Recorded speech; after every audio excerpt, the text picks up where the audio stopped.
শ্রী ভগবান মহারাজ মুচুকুন্দকে বলছেন, হে মুচুকুন্দ, তুমি ক্ষত্রিয় জন্ম পেয়ে মৃগয়াদির দ্বারা অনেক পশু বধ করেছ। আমাকে আশ্রয় করে সমাহিত হয়ে তপস্যার দ্বারা সেই পাপ ক্ষয় করো।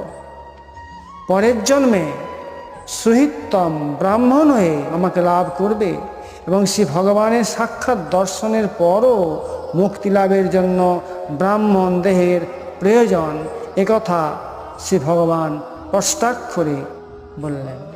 ভগবান মুচুকুন্দকে দর্শন দিলেন। দর্শন দেওয়ার পরও বললেন, মুচুকুন্দ, তুমি এই ক্ষত্রিয় হয়ে জন্মগ্রহণ করেছিলে, অনেক পশুবধ করেছ। এই জীবনে আমাকে দেখেও তোমার কোনো কাজ হবে না। তুমি পরের জন্মে ব্রাহ্মণ দেহ প্রাপ্ত হয়ে আমাকে প্রাপ্ত হবে।